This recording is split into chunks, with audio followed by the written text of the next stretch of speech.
اور تعظیم، ایمان اور تعظیم، اس کو ماننا اور اس کی عزت کرنا، اس کی عظمت کو اپنے دل میں سمانا۔ دوسرا حق ہے اس کا کہ اس کو پڑھا جائے، یعنی کہ اس کی تلاوت اور ترتیل کا حق ہے۔ تیسرا حق ہے کہ اس کو سمجھا جائے۔ چوتھا حق ہے کہ اس پر عمل کرے، یعنی کہ اس کا حکم اور اقامت۔ اور پانچواں حق ہے کہ اس کی تبلیغ کی جائے، اس کی تبیین کی جائے، دوسروں تک پہنچایا جائے، دوسروں تک اس کو بیان کیا جائے۔ تو آئیے سب سے پہلا حق دیکھتے ہیں۔ الحمدللہ ہم سب ایمان لاتے ہیں کہ یہ اللہ کی کتاب ہے۔ تو ایمان کے لانے کی بھی دو درجے ہوتے ہیں، ایک اقرار باللسان اور دوسرا ہوتا ہے تصدیق بالقلب۔ اقرار باللسان یعنی کہ زبان سے اقرار کرنا، اور تصدیق بالقلب یعنی کہ دل سے اس کو کنفرم کرنا، دل سے اس پر تصدیق کرنا کہ یہ قرآن اللہ تعالیٰ کا کلام ہے نا، اللہ تعالیٰ کا کلام ہے جو اللہ تعالیٰ نے جبرائیل امین علیہ السلام کے ذریعے اللہ کے آخری رسول محمد مصطفیٰ صلی اللہ علیہ وسلم پر نازل فرمایا۔ تو جب ہم ایمان لے آتے ہیں اور جیسے جیسے اس پر ایمان ہمارا بڑھتا رہتا ہے، اس کا لیول جو ہے وہ اپ ہوتا رہتا ہے، تو ویسے ویسے ہی ہماری نظر میں اس کی قدر، اس کی قیمت، اس کی عزت و اکرام بھی بڑھنے لگتا ہے نا۔ تو پھر یہ کیا ہوتا ہے، پھر ہم میں ہر دل عزیز ہو جاتا ہے، قرآن ہمیں ہر دل عزیز ہو جاتا ہے، پھر ہمارا دل نہیں چاہتا کہ ہم اسے کبھی بھی چھوڑیں۔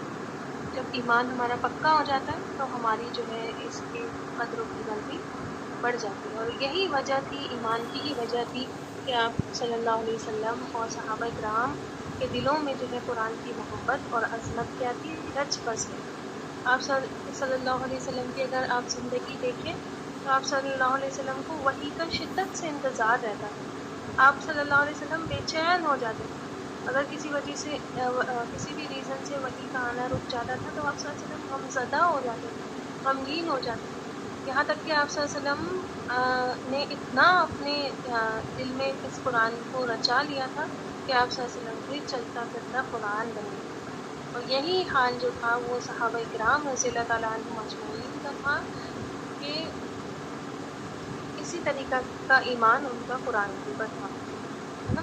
اور آپ کسی سے بھی پوچھیے جو قرآن سے جڑا ہو، جو قرآن کی کلاسز کرتا ہو، ایک دن اس کی کلاس رہ جاتی ہے، یا اگر وہ ہفتے والی کلاس کر رہا ہو تو ہفتے میں ایک بار جو ہوتی ہے وہ کلاس اس کی رہ جاتی ہے، تو اس کے پھر دل کا سکون غائب ہو جاتا ہے نا۔ آپ اس سے پوچھیے کیوں ہوتا ہے یہ، کیونکہ اب اس پر ایمان پکا ہونے لگا ہے اور اس کی عظمت اور اس کی عزت و اکرام انسان کے دل میں رچ گیا ہے، بس گیا ہے۔ اور یہ ایمان پکا کب ہوتا ہے، جب انسان اس کو سمجھ کر پڑھتا ہے۔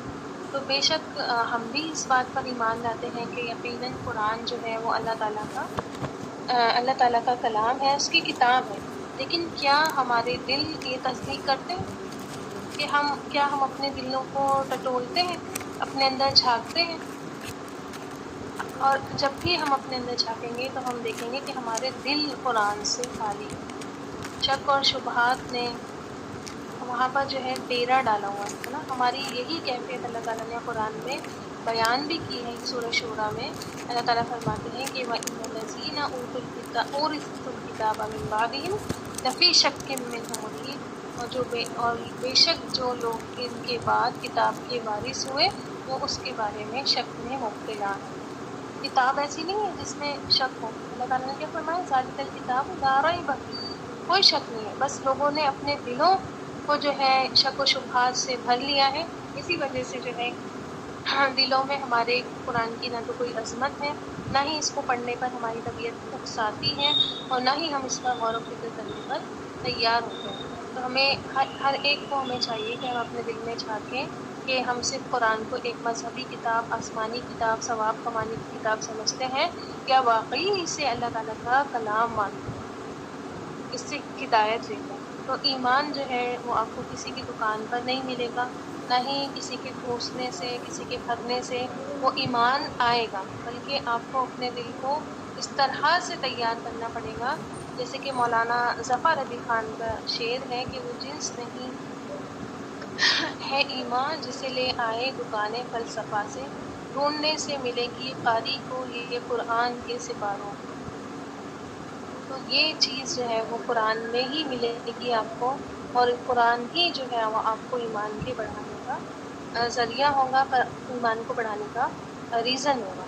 تو اور پھر جو ہے صرف ایمان لانا ہی کافی نہیں ہے، وقت پر ہر وقت اس کو پالش کرنے کی بھی ضرورت ہے، کیونکہ ہمارا ایمان بھی جیسے ہمارا بلڈ پریشر ہوتا ہے، کبھی وہ ہائی ہوتا ہے کبھی لو ہوتا ہے، اسی طریقے سے ایمان بھی ہمارا ہائی ہوتا ہے اور لو ہوتا ہے۔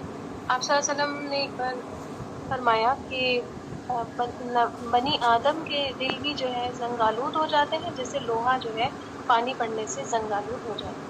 تو آپ صلی اللہ علیہ وسلم سے پوچھا گیا کہ اس زنگ کو کس چیز سے دور کیا جائے؟ تو آپ صلی اللہ علیہ وسلم نے فرمایا کہ موت کی بکثرت یاد اور قرآن کی تلاوت سے۔ تو جب یہ ایمان ہمارے دلوں میں راسخ ہو گیا، پکا ہو گیا، پھر ہمیں محسوس ہوتا ہے کہ زمین کے اوپر اور آسمان کے نیچے قرآن سے بڑی کوئی بھی دولت نہیں ہے، اس سے بڑی کوئی بھی نعمت نہیں ہے۔ تو سب سے پہلا حق ہے کہ بہت اچھے سے اس پر ایمان لایا جائے اور ہر وقت اس قرآن کے ذریعے ہی اپنے ایمان کے لیول کو ہائی کیا جائے، اپنے ایمان کے لیول کو بڑھایا جائے۔ اب دوسرا حق جو آتا ہے اس کا، وہ آتا ہے تلاوت اور ترتیل کا، ٹھیک؟ تو یہ تلاوت قرآن جو ہے سب ایک بڑی عبادت ہے، آپ سب کو معلوم ہی ہے، ساتھ ساتھ یہ ایمان کو تر و تازہ رکھنے کی، فریش رکھنے کا بھی ذریعہ ہے، اور یہ بار بار اور ہمیشہ پڑھتے رہنے والی چیز ہے۔ جیسے ہم اپنی باڈی کو زندہ رکھنے کے لیے کھانا کھاتے ہیں، پانی پیتے ہیں، ہے نا، یہ فزیکل نیڈس ہیں، اسی طریقے سے ہماری اسپریچول نیڈس جو ہیں، جو ہماری روح کی ضرورتیں ہیں، روح کو زندہ رکھنے کے لیے بھی جو ہے غذا کیا ہے، پھر وہ تلاوت قرآن ہے، قرآن کی تلاوت ہے۔ اور قرآن کی تلاوت کی تاکید آپ صلی اللہ علیہ وسلم کو بھی بار بار کی گئی، جبکہ آپ صلی اللہ علیہ وسلم کتنا قرآن پڑھتے تھے، تو ان سے زیادہ کسی نے پڑھا بھی نہیں ہوگا۔ پھر دیکھیں سورہ کہف میں بھی آتا ہے، آج ہی آپ نے پڑھی ہوگی، سورہ عنکبوت میں آتا ہے کہ آپ صلی اللہ علیہ وسلم کو اللہ تعالیٰ نے حکم دیا کہ وَاتْلُ مَا أُوحِیَ إِلَيْکَ مِن کتابِ رَبِّک، اس وحی کی تلاوت کیجیے تو جو آپ کی طرف آپ کے رب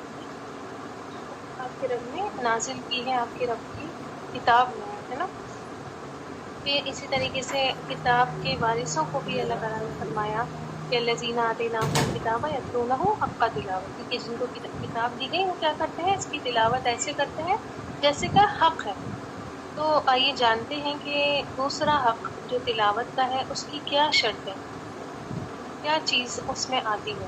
دوسرے حق میں سب سے پہلا آتا ہے تجوید، تلاوت میں سب سے پہلے آتی ہے تجوید۔ سب سے پہلی اور سب سے اہم اور سب سے ضروری چیز ہے کہ قرآن کو پورے اصول کے ساتھ پڑھیں، اور جو ہے افسوس کے ساتھ کہنا پڑتا ہے کہ پڑھنا سب کو آ گیا ہے، ماشاءاللہ سے حفظ بھی سب کر رہے ہیں، لیکن یہ چیز جو ہے لوگوں نے چھوڑ دی ہے، اس چیز سے ان کا قرآن خالی ہے۔ اسی وجہ سے تلاوت میں مزہ نہیں آتا ہے نا، اب وہ والی ادائیگی نہیں ہو پاتی۔ تو اس کے حروف کی پہچان کرنا اور صحیح مخارج کا کہ کون سا حرف کہاں سے نکلے گا، کون سا حرف کہاں سے ادا ہوگا، کہاں پہ آپ کو ٹھہرنا ہے، کہاں نہیں ٹھہرنا ہے، کہاں پر سانس روکنی ہے، کہاں پر آپ کو سانس لینی ہے، یہ اعراب جو ہوتے ہیں، زیر زبر پیش کی جو ہے صحیح سے کیسے ادائیگی کرنی ہے، جو غنہ کے اصول ہیں وہ کیسے ادا ہوں گے، مد کے قاعدے ہوتے ہیں وہ ان کا خیال رکھنا، یہ سب تجوید میں آ جاتا ہے نا۔ جیسے مثال کے طور پر میں آپ کو بتاتی ہوں کہ قرآن مجید میں ایک ورڈ ہوتا ہے تا، ہے نا، تا سے جس کو بولتے ہیں اردو میں، اس پہ 3 نقطے لگے ہوتے ہیں، ایک ہوتا ہے سین اور ایک ہوتا ہے صاد، ہے نا، اور تینوں کی آواز اور تینوں کی نکلنے کی جگہ یعنی کہ تینوں کے مخرج الگ الگ ہے۔ اسی طریقے سے اور بھی ورڈز ہیں قرآن میں، جیسے تا ہے، تو ہے، زال ہے، زا ہے، صاد ہے، ذو ہے، عین اور الف ہے، کاف اور قاف ہے۔ تو سب کو اگر آپ ایک جیسا ادا کرنے لگے، سب کی آواز ایک سی نکالنے لگے، تو ان کے معنی میں پورا چینج ہو جاتا ہے۔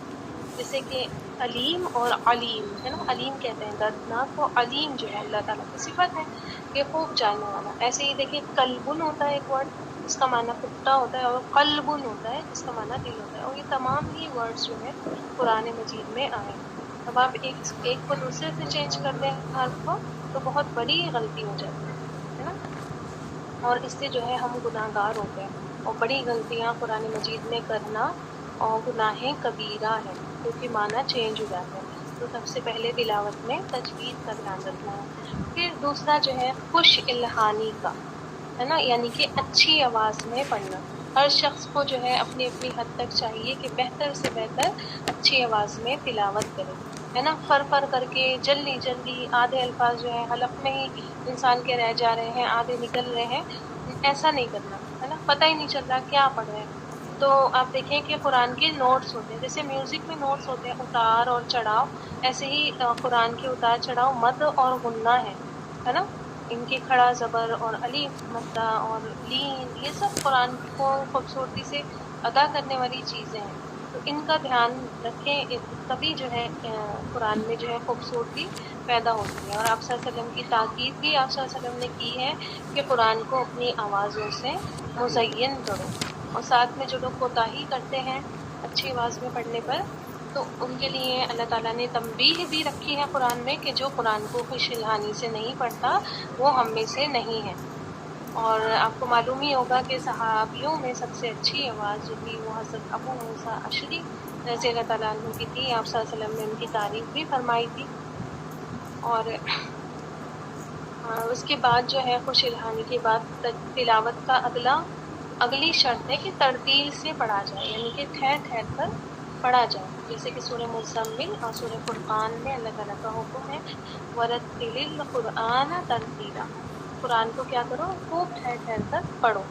تو آپ دیکھیں کہ بے شمار قرآن میں آیتیں ہمیں دکھتی ہیں کہ جو کہیں پر عذاب کی آیتیں ہیں، کہیں پر خوشخبریاں دی گئی ہیں، کہیں پر جنتوں کا ذکر ہے، کہیں پر جہنم کا ذکر ہے، کہیں پر اچھی باتیں ہیں، کہیں پر جو ہے وہ سزا کی باتیں ہیں.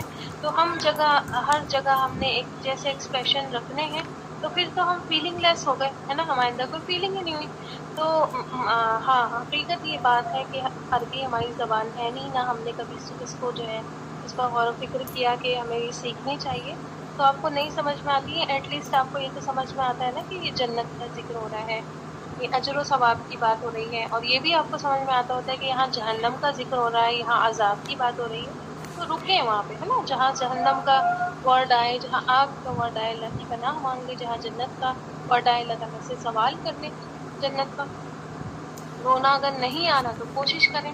کیوں علماء روتے ہیں؟ آپ نے دیکھے ہوں گے قاری قرآن پڑھتا ہے بہت اچھا تو وہ روتا ہے نا. ہمیں بھی اس کو دیکھ کر رونا آ جاتا ہے، لیکن وہ والی فیلنگ کہاں سے آتی ہے؟ وہ ایسے ہی آتی ہے جب اس کو پتا ہوتا ہے کہ ہم پڑھ کیا رہے ہیں، ہے نا. پھر تلاوت میں جو ہے اگلا حق ہے کہ اس کو حفظ کیا السلام جائے، اس علیکم. کا کچھ نہ کچھ پورشن یاد کیا جائے. اور افسوس کے ساتھ آج یہ کہنا پڑ رہا ہے کہ ہم نے اللہ تعالیٰ کی جو یہ حفاظتی تدبیر تھی، اللہ تعالیٰ کا جو قرآن کی حفاظت کا پلان تھا، اس کو ایک کونے میں کر دیا ہے نا. بس ان لوگوں کا حق مانتے ہیں کہ جن کو کچھ کرنا نہیں آتا، جو غریب ہوتے ہیں، بس ان کے ہی بچے حافظ بن جاتے ہیں. بس یہ ہم نے ایک مائنڈ سیٹ کر لیا ہے، اور وہی لوگ بیچارے مڈل کلاس اور لوور کلاس پڑھتے ہیں. باقی جو اچھے طبقے کے لوگ ہوتے ہیں، جو مڈل کلاس ہوتے ہیں، وائٹ کالر ہوتے ہیں، انہوں نے اپنے بچوں کا دھیان بالکل اس طرف سے ہٹا دیا. تو ہمیں کیا چاہیے کہ چھوٹی چھوٹی جو صورتیں ہوتی ہیں، جیسے اماں پارا ہے، اس کو حفظ کر لیا جائے. جو ڈیلی پڑھنے والی صورتیں ہوتی ہیں، جیسے سورہ ملک، سورہ سجدہ ہے، زبانوں پہ رٹ گئی ہیں، ان کو پڑھ لیں. سورہ بقرہ کر لیں حفظ، آل عمران کی آخری آیتیں حفظ کر لیں. تو جو ہے وہ حفظ کا حق تھوڑا بہت ادا ہوگا. اور آپ کو معلوم ہے کہ جنت میں اتنے ہی درجے ہوں گے جتنی قرآن کی آیتیں ہوں گی. اللہ تعالیٰ فرمائے گا کہ حافظ قرآن سے کہ پڑھتا جا اور آگے بڑھتا جا، اور جس کو جتنی یاد ہوگی اس کا وہیں پر سٹاپ ہوگا. تو وہی درجہ ہوگا جس کو جتنی آیتیں یاد ہوں گی. تو آپ روزانہ کا ایک آیت کا بھی ٹارگیٹ بنائیں، یا 2 دن میں ایک آیت بھی حفظ کرنے کا ٹارگیٹ بنائیں. تو آپ دیکھیے کہ ایک مہینے میں آپ کی 10-15 تو آیتیں ہو ہی جائیں گی انشاءاللہ تعالیٰ. تو یہ تجوید، خوش الہانی، ترتیل سے پڑھنا، اس کو حفظ کرنا، اور پھر جو ہے آخر میں اس کو ڈیلی کا معمول بنانا، روز اس کو پڑھنا. اس کا حق تبھی ادا ہوگا تلاوت کا جب ہم قرآن کا کچھ پورشن روزانہ کا روٹین بنائیں گے. چاہے آپ جو ہے تھوڑا تھوڑا کر کے پاؤ پارا پڑھیں، چاہے آپ 2 پیج پڑھیں، چاہے آپ 2-3 آیتیں ہی اس کو جو ہے پڑھیں. بس آپ کو کھولنا ہے قرآن کو، تو آپ کا انٹرسٹ خود بڑھ جائے گا. آپ پہلے 2 پیجز سے شروع کریں گی، پھر آپ دیکھیے گا کہ آدھا پارا، 1 پارا بھی ہو جائے گا. ٹھیک ہے، تو روز اس کو اٹھائیں، اس کو کھولیں، ٹھیک۔ تو ہم جو ہے وہ سستی کے مارے کھولتے ہی نہیں ہیں، بس رمضان آ جاتا ہے تو ہم ریل گاڑی چلا دیتے ہیں کہ لے بیٹا پورا جو ہے پورے سال کی کسر ہم نے ایک ہی مہینے میں نکال لی، اب جب اگلا رمضان آئے گا تبھی اس کو کھول کر دیکھیں گے اور پھر سے پورے سال کی کسر اس میں سے نکال لیں گے، ہے نا، 5-6 قرآن پڑھ لیں گے۔ تو ایسا نہیں کرنا ہے، تھوڑا تھوڑا، چاہے 4 آیتیں 5 آیتیں بنا لیں اپنے۔ دیکھیں جو انسان ہمت کرتا ہے نا، اپنے اندر عزم لے کر آتا ہے کہ پکا ارادہ کرتا ہے کہ مجھے یہ کام کرنا ہی ہے، تو پھر کوئی بھی چیز کو اس کے مشن سے نہیں ہٹا سکتی۔ انسان دل میں سوچ لے پکا ارادہ ہی نہیں ہو، پھر جو ہے وہ انسان اس پر نہیں چل سکتا، ٹھیک ہے۔ اور اللہ تعالیٰ کو جو ہے وہ تھوڑا عمل ہو چاہے اور ہو وہ مستقل پنچول ہو انسان اپنے اس عمل میں، وہ چیز پسند ہے، نہ کہ یہ کہ انسان ڈھیر ڈھیر کر لے۔ اب میں نے آپ کو بتایا پڑھ لیجئے، تو آپ ایک ایک پارہ 2 2 پارہ روز پڑھ دیں گے، پھر آپ کا دل اس سے بھر گیا اور جو ہے پھر آپ نے اس کو اٹھا کر رکھ دیا، پھر آپ کا کھولنے کا من بھی نہیں کر رہا۔ تو آپ تھوڑے سے اسٹارٹ کریں تو انشاءاللہ تعالیٰ بڑھتی بھی ہوگا۔ اب ایمان کے بعد پہلا حق تھا ایمان اور دوسرا حق تھا اس کی تلاوت اور تدبیر۔ اب تیسرا حق ہے اس کا تذکر اور اس کا تدبر، یعنی کہ جب ہم مان لیا اس کو، ہم اس کو پڑھنے لگے، پڑھنا آ گیا، تو اگلا حق کیا ہے کہ اس کو سمجھا جائے۔ اور ظاہر سی بات ہے کہ کلام الہی اللہ تعالیٰ کا کلام اسی لیے نازل ہوا ہے کہ اس سے ہدایت لی جائے، اور بنا سمجھے اس کو ہدایت نہیں ملے گی، ہے نا۔ آپ دیکھیں کہ بہت سارے لوگ عذر دیتے ہیں کہ پڑھ لیا، جان لیا، علم آ گیا، تو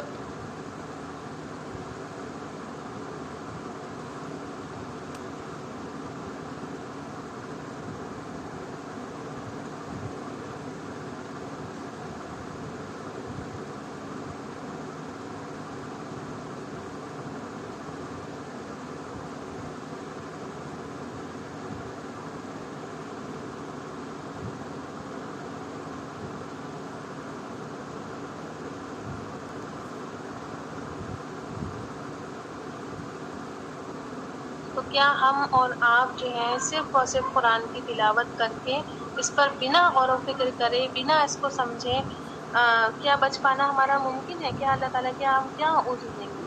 اور نعوذ باللہ یہ تو پھر جو ہے ہم قرآن کی توہین کر رہے ہیں اور قرآن کے تمسخر کے مجرم بن رہے ہیں، نعوذ باللہ من ذالک۔ تو یہ قرآن جو ہے علم کا ایسا سمندر ہے، قرآن جو ہے ایسی گہرائی والا سمندر ہے کہ جس کی گہرائی کوئی بھی ماپ نہیں سکتی۔ تو ہر کسی کو چاہیے کہ اپنی اپنی طاقت کے مطابق اس سے فائدہ اٹھائے، ہے نا۔ کسی کو تیرنا آتا ہے خالی تو وہ تیر کر آ جائے، کسی کو ڈبکی لگانا آتی ہے تو اس میں ڈبکی لگا لے، کوئی ڈیپ ڈائیونگ کرنا چاہتا ہے، خوب ڈیپ میں جانا چاہتا ہے، ایکسپلور کرنا چاہتا ہے، تو وہ ایکسپلور کرے، ہے نا۔ آپ صلی اللہ علیہ وسلم نے خود فرمایا ہے کہ ایسا ایک خزانہ ہے قرآن کہ جس کے عجائبات کبھی بھی ختم نہیں ہوں گے، ہے نا، اور جس پر غور و فکر سے جو ہے انسان کبھی بھی فارغ نہیں ہو سکتا۔ تو اور اللہ تعالیٰ نے جو ہے، آپ دیکھیں کہ لوگ عقل مند کہتے ہیں نا، بڑے بڑے بزنس مین کو، جو جن کا بڑا اچھا بزنس چل رہا ہے، جن کی بڑے اچھے جو ہے وہ لاس ہی نہیں ہو رہا کبھی ان کی کمپنی کو، یا جن کی بڑی اچھی جاب ہے، لاکھوں کی جو ہے سیلری ہے، ان لوگوں کو لوگ کہتے ہیں کہ یہ انٹیلیجنٹ۔ لیکن آپ دیکھیں کہ اللہ تعالیٰ نے کس کو کہا انٹیلیجنٹ؟ آپ اللہ تعالیٰ کا فرمان ہے کہ وَمَا يَتَذَكَّرُ إِلَّا أُولُو الْأَلْبَابِ، کہ جو وہ نہیں اس پر غور و فکر کرتے مگر صرف وہ جو عقل والے ہیں، ہے نا۔ اور آپ سوچیں کہ جو پھر نہیں کر رہے ہیں غور و فکر، تو وہ چاہے کتنے بھی پڑھے لکھے ہیں، کتنی بھی انہوں نے ڈگریز لے لی ہیں، تو وہ بیوقوف ہی ٹھہرے، ہے نا۔ اچھا، اب جن کو عقل نہیں ہے، بہت سارے لوگ ہوتے ہیں جن کے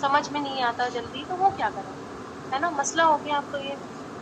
تو اللہ تعالیٰ کی شان آپ دیکھیں کہ اگر آپ کو عقل بھی پانی ہے، آپ کو اپنی دماغ تیز کرنا ہے، تو یہ قرآن ہی بتاتا بنایا ہے اللہ تعالیٰ نے کہ آیتیں پڑھو اس کی اور اپنا دماغ بھی تیز کر لو، ہے نا۔ دیکھیں سورہ بقرہ میں اللہ تعالیٰ نے فرمایا كَذَلِكَ يُبَيِّنُ اللَّهُ لَكُمْ آيَاتِهِ لَعَلَّكُمْ تَعْقِلُونَ، کہ اسی طرح اللہ تعالیٰ اپنے احکام کھول کھول کر بیان کرتا ہے تاکہ تم عقل پالو۔ اور سورہ زخرف میں آتا ہے کہ إِنَّا جَعَلْنَاهُ قُرْآنًا عَرَبِيًّا لَعَلَّكُمْ تَعْقِلُونَ، کہ بے شک ہم نے اس قرآن کو عربی بنایا شاید کہ تم عقل مند ہو جاؤ، ٹھیک ہے۔ تو عقل بھی آپ کو لانی ہے تو اسی قرآن کے ذریعے آئے گی۔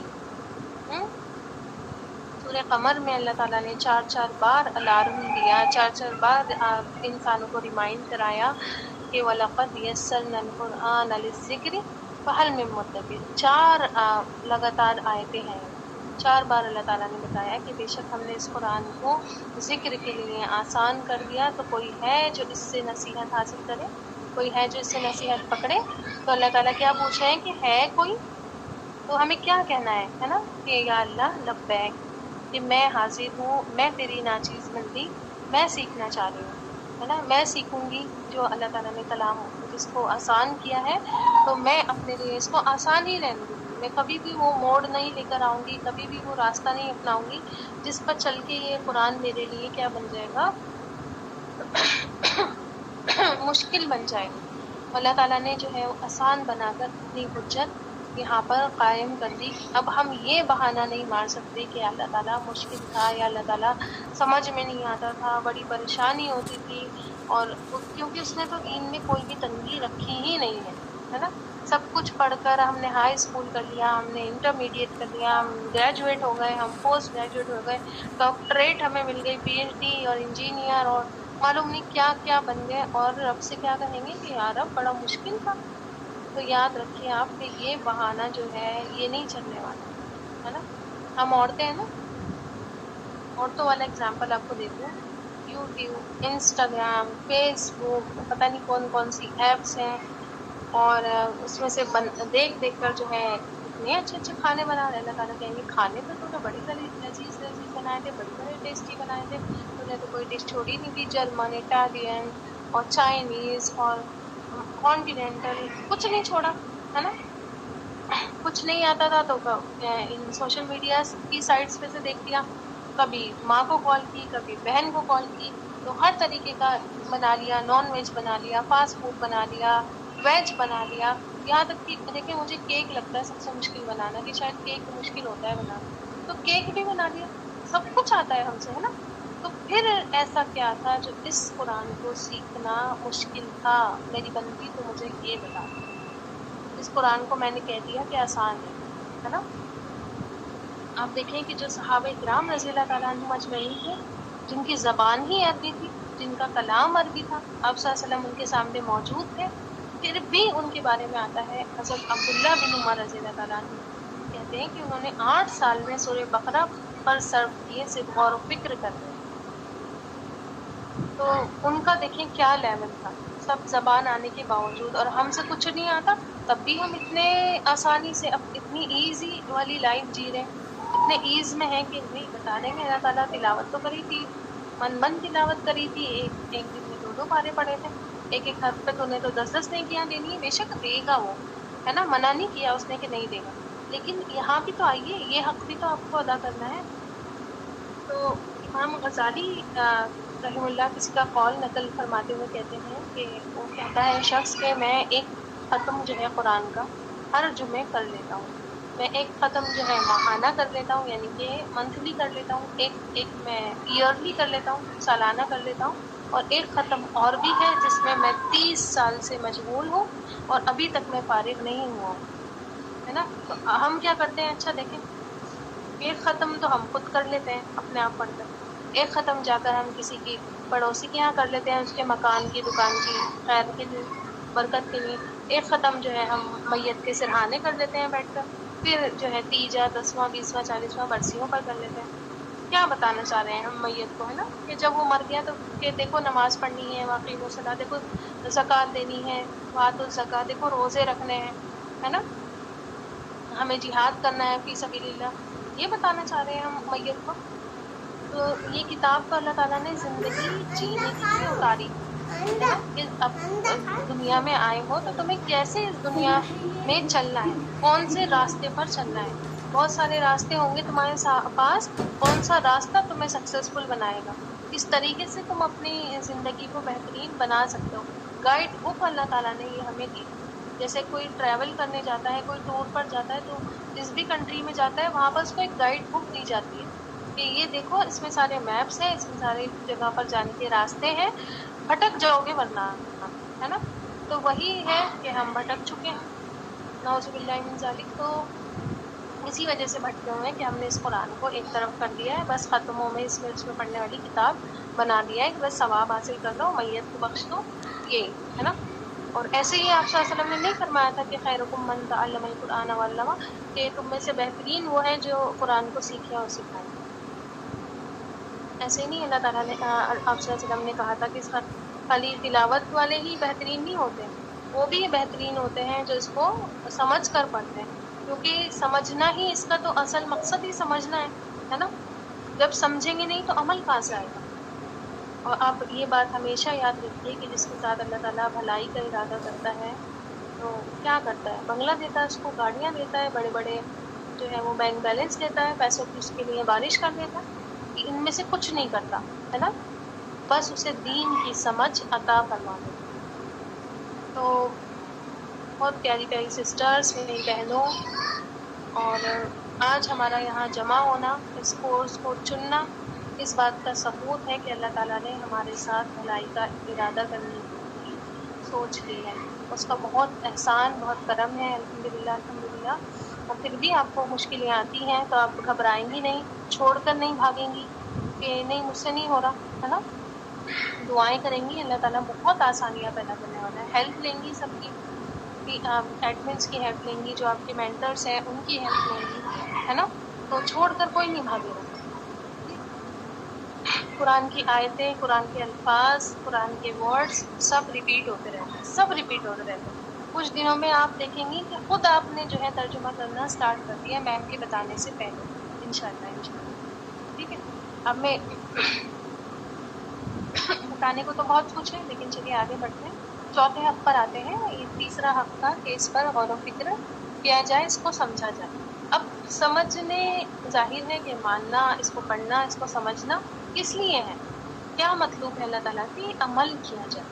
تو چوتھا حق ہے کہ اس کی حکم اور اقامت ہو، یعنی کہ اس پر عمل ہو، ہے نا۔ جب تک عمل ہم نہیں کریں گے تو ہمیشہ یاد رکھیے کہ ہمارے ماننے کا، ہمارے پڑھنے کا، ہمارے سمجھنے کا کوئی بھی فائدہ نہیں ہوگا۔ اور قرآن مجید دو ٹوک الفاظ میں یہ کہتا ہے کہ وَمَن لَّمْ يَحْكُم بِمَا أَنزَلَ اللَّهُ فَأُولَٰئِكَ هُمُ الْكَافِرُونَ هُمُ الظَّالِمُونَ هُمُ الْفَاسِقُونَ۔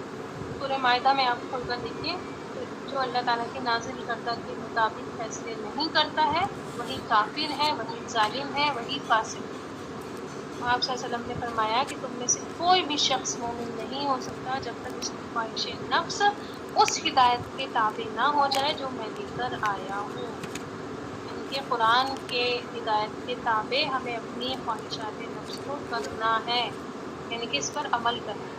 آپ دیکھیں کہ کہیں پر جانے کا راستہ آپ کو معلوم ہو اور پھر جب تک آپ چلیں گے نہیں اس راستے پر تو آپ کو منزل نہیں ملے گا، ہے نا۔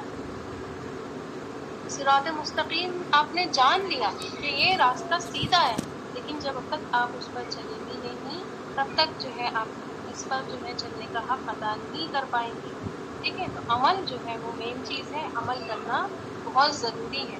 آپ قرآن کی آیتوں کو ہی لے لیں کہ ہم تلاوت کر رہے ہیں کہ لعنت اللہ علی الکاذبین، اللہ تعالیٰ کی جھوٹوں پر لعنت ہے۔ اب ہمیں آیت کا ترجمہ تو آ گیا، لیکن جو ہے ہم جھوٹ بولنا اگر نہیں چھوڑ رہے ہیں تو ہم نے اپنے ہی اوپر لعنت بھیج دی ہے نا، اپنے اوپر لعنت بھیج رہے ہیں ہم۔ اور آپ کے اور ہمارے لیے تو ہمارے رسول کریم صلی اللہ علیہ وسلم کی ذات نمونہ ہے نا، وہ آپ صلی اللہ علیہ وسلم جو چلتا پھرتا قرآن تھے، کیوں تھے؟ ایسے ہی تھوڑی نہ کہا جاتا تھا ان کو کہ چلتا پھرتا قرآن ہے۔ آپ صلی اللہ علیہ وسلم عمل سے جو ہے وہ قرآن مجید آئینہ کا آئینہ تھے آپ صلی اللہ علیہ وسلم، کیونکہ آپ صلی اللہ علیہ وسلم نے ہر آیت پر عمل کر کے دکھایا۔ ایسے ہی آپ صلی اللہ علیہ وسلم کے صحابہ کرام تھے، تو انشاءاللہ تعالیٰ ہمیں بھی یہی بننے کی، تو بن تو نہیں سکتے ہم ایگزیکٹلی، لیکن کوشش ہمیں یہی کرنا ہے کہ ہم نے جو کچھ سیکھا ہے پوری ممکن کوشش کی جائے کہ ہم جو ہے یہی بن کر دکھائیں، ہے نا، انشاءاللہ تعالیٰ۔ تو آپ دیکھیں کہ بہت سارے لوگ کہتے ہیں کہ مت سیکھو تفسیر، مت علم حاصل کرو، عمل کرنا پڑے گا تو اب پھر تمہیں ڈبل گناہ ہوگا۔ بے شک ہوگا ڈبل گناہ، ہے نا، نہیں کریں گے تو ہوگا، لیکن کیا ہلاکت سے بچنے کے لیے، کیا آگ سے بچنے کے لیے لا علمی کافی ہے؟ انسان کو نہیں پتا، آپ دیکھیں ہمارے آگے آگ جل رہی ہے، یا کوئی کرنٹ کا تار جا رہا ہے، مجھے پتا ہے کہ اس میں کرنٹ ہے اور میرے بچے کو نہیں پتا ہے، تو اس نے چھو لیا تو کرنٹ کیا اس کو نہیں لگے گا کہ جا بھائی جا، معاف کیا تجھے، بخشا تجھے تو پتا ہی نہیں تھا کہ میرے اندر کرنٹ ہے؟ نہیں لگے گا، ہے نا؟ تو جلیں گے تو آپ ہر کوئی، علم ہے یا نہیں ہے، آپ کا کوئی قصور نہیں ہے، آپ کو نہیں پتا کہ ہمیں معلوم تھا یا نہیں معلوم تھا، جلنا ہر کسی کو ہے۔ تو اللہ تعالیٰ نے دیکھیں کہ کتنی آسانیاں ہمارے لیے فرمائی کہ گھر بیٹھے دنیا کے کونے کونے میں جو ہے وہ دین کا پیغام جا رہا ہے، دین لوگ سیکھ رہے ہیں، سب کچھ اپڈیٹ ہے نا؟ ساری اپڈیٹڈ چیزیں ہمارے پاس ہے اور ہر چیز ہم سیکھ رہے ہیں۔ کوئی کچھ سیکھ رہا ہے گھر بیٹھے، کوئی کچھ سیکھ رہا ہے گھر بیٹھے، کچھ سیکھ رہا ہے۔ یہاں تک کہ آپ دیکھیں کہ پہلے کمپیوٹر کے لیے انسٹیٹیوٹ جانا پڑتا تھا، اب گھر بیٹھے لوگ کمپیوٹر بھی سیکھ رہے ہیں، ایپس چلانا سیکھ رہے ہیں۔ حیرت ہو گئی مجھے کہ لوگ ایپس چلانا سیکھ رہے ہیں، پورے پورے کورسز چل رہے ہیں، یہ کینوا اور اس کے سیکھ لیجیے ایپس۔ بس قرآن کے معاملے میں جو ہے ہماری بہانے بازیاں ہیں، تو یہ ہم پر سوٹ نہیں کر رہا ایز اے مسلم، ہے نا؟ یہی قرآن ہے نا جس کو ہم رمضان میں 6 10 بار ختم کرتے ہیں، یہی قرآن جو ہے لڑے گا اللہ تعالیٰ سے اور ہمیں جہنم میں پہنچا کر چھوڑے گا پھر۔ اللہم اجرنا من النار، اللہم اجرنا۔ تو صحابہ کرام کے لیے آتا ہے نا شعر کہ وہ زمانے میں معزز تھے مسلمان ہو کر، کیوں تھے وہ اتنے عزت دار، کیوں ان کی عظمت تھی، کیوں اتنے جو ہے وہ قابل تھے وہ لوگ، کیوں جو ہے اتنی اونچائیاں انہوں نے چھو لی تھی، اسی قرآن کی وجہ سے۔ اگلے شعر کا اگلا ہے نا کہ ہم اور ہوئے تاریخ قرآن کو چھوڑ دیا، آج ہم بھٹکتے پھر رہے، کبھی اس کے در پہ پڑھیں، کبھی اس کے در پہ پڑھیں، کبھی اس کے آگے جھکیں، کبھی اس کے آگے جھکیں، ہے نا؟ تو عمل جو ہے وہ بہت ہی ضروری ہے سیکھنے کے بعد۔ تو ہمیشہ دھیان رکھیں گی، جتنی کوشش ہوگی سیکھا جتنا آپ نے، کوشش کریں گی کہ اس کو جو ہے عمل میں لائیں، اپنی زندگی میں بھی اتاریں، ہے نا؟ تو تبھی جو ہے عمل سے زندگی بنتی ہے، جنت بھی جہنم بھی۔ عمل سے ہی انسان کی زندگی بنتی ہے، عمل سے ہی انسان یا تو جنت میں چلا جاتا ہے یا پھر وہ جہنم میں چلا جاتا ہے۔ پھر اس کا 5واں حق دیکھیں کیا ہے کہ تبلیغ اور اس کی تبیین کرنا، اس کو آگے پہنچانا۔ پڑھنا آ گیا آپ کو سمجھنا آ گیا، آپ الحمدللہ عمل بھی اس پر کرنے لگے۔ اب ہمارا دین یہ نہیں سکھاتا ہمیں کہ ایک مومن ایسا نہیں ہوتا ہے کہ وہ بس اپنے لیے عمل کرے، اس کو روک لے اپنے پاس، بلکہ کیا ہمارا دین سکھاتا ہے کہ اس کو آگے بھی پہنچانا ہے نا؟ اصل اور پورا حق قرآن کا اسی اسٹیپ میں آ کر ادا ہوتا ہے۔ آپ صلی اللہ علیہ وسلم سے اللہ تعالیٰ نے سورہ مائدہ میں فرمایا کہ یا ایھا الرسول بلغ ما انزل الیک من ربک، اے رسول صلی اللہ علیہ وسلم آپ پہنچا دیجیے جو کچھ آپ کے اوپر آپ کے رب نے نازل کیا۔ وَإِن لَّمْ تَفْعَلْ فَمَا بَلَّغْتَ رِسَالَتَهُ، اور اگر آپ ایسا نہیں کریں گے تو آپ نے رسالت کا حق نہیں ادا کیا، ہے نا؟ تو آپ صلی اللہ علیہ وسلم نے پھر کیا کیا؟ بڑی سے بڑی مشکلات کا سامنا کیا۔ آپ صلی اللہ علیہ وسلم نے طائف کے پتھر کھائے، آپ صلی اللہ علیہ وسلم نے مکہ سے ہجرت کی، اپنا گھر بار چھوڑا، آپ صلی اللہ علیہ وسلم نے بیت اللہ چھوڑا، لیکن پھر بھی آپ صلی اللہ علیہ وسلم نے ہار نہیں مانی، آپ صلی اللہ علیہ وسلم نے اپنے رسالت کا حق پورا ادا کر دیا، ہے نا؟ اور طریقہ کیا اپنایا آپ صلی اللہ علیہ وسلم نے؟ تو طریقہ مین چیز ہے، آپ طریقے کو دھیان رکھیں گی، کیونکہ ایسا بھی ہوتا ہے کہ ہر کوئی ہر ٹائم سننے کے موڈ میں نہیں ہوتا ہے نا؟ ہر کوئی یہ نہیں چاہتا کہ ہم بار بار سنتے ہی رہیں۔ تو آپ صلی اللہ علیہ وسلم کیا کرتے تھے، نہ یہ اپنی بات کرنی ہے کوئی، آپ صلی اللہ علیہ وسلم کیا کرتے تھے، یتلو علیہم آیاتہ، وہ ان پر جو ہے آیات کی تلاوت کرتے تھے، وَیُزَکِّیہم، اور ان کا تزکیہ کرتے تھے، وَیُعَلِّمُہُمُ الکتاب والحکمہ، اور ان کو کتاب اور حکمت کی تعلیم دیتے تھے۔ جو بات بھی آپ کو کرنی ہے، چاہے کسی کو سمجھانا ہے، چاہے کسی کو کسی کام سے روکنا ہے نا؟ تو کیسے کریں گے؟ پھر قرآن کی ان کو آیتیں بتائیں گے، تلاوتیں آیت کریں گے، ہے نا؟ ان کی تمام جو گندگیاں ہیں، جو ظاہری اور باطنی، ان کا تزکیہ کریں گے، ان کو پاک کریں گے، ہے نا؟ قرآن سکھائیں گے، جس کو بھی سکھائیں گے قرآن سکھائیں گے، سنت سکھائیں گے، حکمت سکھائیں گے، ٹھیک ہے؟ اپنی بات نہیں کرنی، ہے نا؟ اللہ کے کلام کی، اس کے رسول صلی اللہ علیہ وسلم کی بات کرنی ہے، ایسے جو ہے وہ پہنچے گا۔ اور آپ صلی اللہ علیہ وسلم نے حکم دیا ہے کہ بلغوا عنی ولو آیہ، کہ میری طرف سے چاہے ایک ہی آیت ہو تم پہنچا دو، چاہے جس کو ناظرہ آتا ہو وہ ناظرہ سکھا دے، کسی کو کوئی آیت حفظ کرا دے، سفر میں ہوں آپ آس پڑوس میں جائیں، کسی کی عیادت کو جائیں، کسی کے پرسے کو جائیں، آپ کو جو بھی آیت اچھے سے آ گئی ہو آپ بتا دیں، ہے نا. اور یاد رکھیے علم کا چھپانا، اپنے تک رکھنا، اس کو روک کر رکھنا بھی ایک بہت بڑا گناہ ہے نا. تو ہم وہ خوش قسمت قوم ہیں جن کے پاس ان کے رسول کا معجزہ یعنی کہ قرآن جیسے کا تیسا موجود ہے. پچھلے انبیاء کے معجزے ان کے ساتھ ہی چلے گئے. موسیٰ علیہ السلام کا عصا کسی کو دکھا نہیں دکھا، عیسیٰ علیہ السلام کے معجزے ان کے ساتھ چلے گئے، داؤد علیہ السلام، سلیمان علیہ السلام اپنی اپنی چیزیں اپنے ساتھ لے گئے.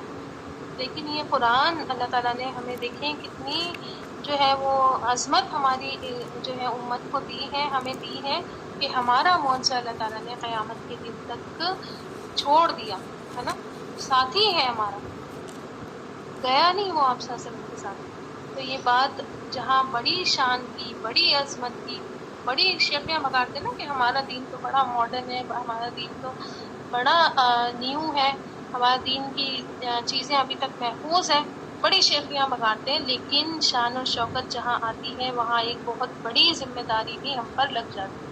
کسی کو کوئی کرسی ملتی ہے تو کیا وہ خالی آرام کرنے کے لیے ملتی ہے؟ کوئی بادشاہ بنتا ہے یا کوئی پرائم منسٹر بنتا ہے ایکسپٹ مودی جی، تو کیا وہ آرام کرنے کے لیے یا ادھر سے ادھر گھومنے کے لیے ملتا ہے؟ نہیں ملتا نا، پوری ذمہ داری لے کر آتا ہے. کوئی بھی پوسٹ، کوئی بھی عہدہ، کوئی بھی اعزاز ایک ذمہ داری انسان کے اوپر لے کر آتا ہے. اور یہ بھی ہم پر قرآن جو ہے جہاں بڑی ایک نعمت ہے اللہ تعالیٰ کی ہم پر، تو ایک بڑی ذمہ داری ہے جس کو ہم تبھی پورا کر سکتے ہیں جب ہم قرآن کے سارے حقوق ادا کریں گے. کہیں ایسا نہ ہو کہ جیسے قرآن میں سورہ فرقان میں آیت 30 میں آتا ہے کہ وقال الرسول یا ربی ان قوم اتخذوا هذا القرآن مہجورا اللہم لا تجعلنا منهم. ایک جھنڈے گاڑتے ہیں نا کہ محمد صلی اللہ علیہ وسلم کے امتی ہیں، ہم بخشائے لوگ ہیں، آپ صلی اللہ علیہ وسلم ہمارے لیے سفارش کریں گے، اور وہ جب تک جنت میں داخل نہیں ہوں گے، جب تک ایک ایک کو بخشوا نہیں لیں گے. تو اس آیت کا ذرا فرمان سن لیں کہ رسول کیا کہیں گے صلی اللہ علیہ وسلم کہ اے میرے رب، بے شک میری قوم نے اس قرآن کو چھوڑا ہوا بیان دیا تھا، نظر انداز کر دیا. اتنی بڑی بات ہے یہ، اگر انسان جو ہے دل کی آنکھوں سے سمجھے، ہے نا. اللہ تعالیٰ سے دعا کرتے ہیں کہ اللہ تعالیٰ ہمیں قرآن کے تمام حقوق کو اچھے سے نبھانے والا بنا دے. اللہ تعالیٰ ہم تمام کو اپنی ذمہ داری نبھانے والا بنا دے.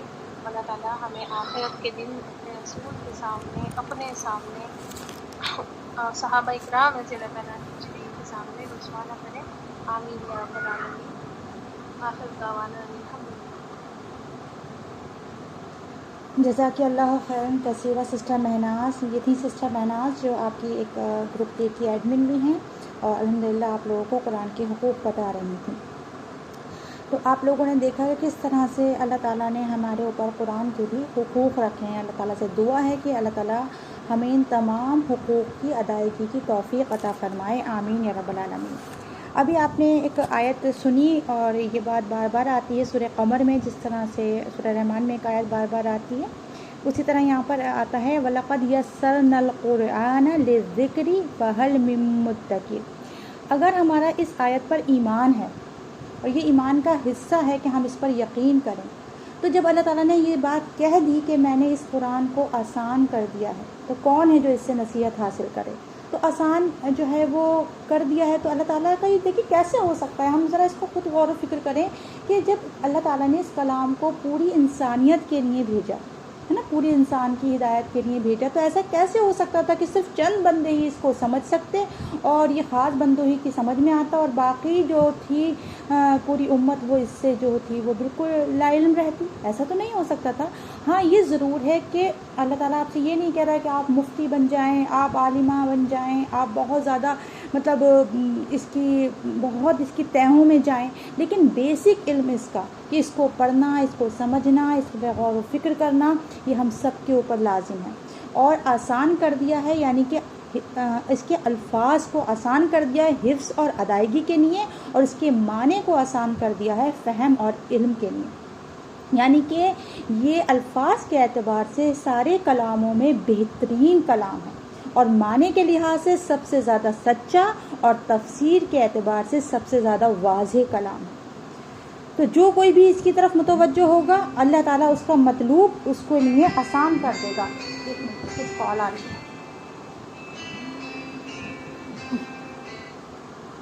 تو اللہ تعالیٰ اس کے لیے اس کا مطلوب آسان کر دے گا. یعنی کہ وہ کس چیز کو لینے بیٹھا ہے. اللہ تعالیٰ سے دعا تو یہی ہے کہ ہم اس سے ہر چیز ہمیں مطلوب ہو، ہم اس کی حق کا تلاوت ہی بھی کرنا سیکھیں، اس پہ غور و فکر کرنا بھی سیکھیں، اس کو سمجھنا بھی سیکھیں، اس کا عربک ٹیکسٹ کو بھی سمجھنا سیکھیں. سوچیں کتنی خوشی ہوگی اس وقت کہ جس وقت ہم اس قرآن کو کھولیں گے اور اس قرآن کا ایک ایک معنی ہماری سمجھ میں آ رہا ہوگا. تو وہ اللہ تعالیٰ دن ہم سب کے لیے لے کر آئے، آپ کے لیے لے کر آئے، میرے لیے لے کر آئے، اور ہم جب قرآن کا عربک ٹیکسٹ کھولیں تو وہ ہماری سمجھ میں آئے. کہیں تلاوت ہو رہی ہو تو وہ ہماری سمجھ میں آئے اور ہماری بھی آنکھوں سے اسی طرح آنسو جاری ہو جائیں جیسے ہم اور قاریوں کو اور لوگوں کو دیکھتے ہیں کہ وہ قرآن کو سن کر رو رہے ہوتے ہیں. اللہ تعالیٰ وہ دن لائے اور اللہ تعالیٰ ہم سب کے سینوں کو کھول دے اس قرآن کے لیے، ہم سب کے لیے اس قرآن کو آسان فرما دے. آمین. اسی کے ساتھ اس سیشن کو ہم اینڈ کرتے ہیں. اللہ تعالیٰ سے دعا ہے کہ اللہ تعالیٰ آپ سب کو استقامت دے. آمین یا رب العالمین. وما علینا الا البلاغ المبین. السلام علیکم ورحمۃ اللہ وبرکاتہ. سب لوگ دعا پڑھ لیجئے. سبحانک اللہم و بحمدک نشہد ان لا الہ الا انت نستغفرک و نتوب الیک.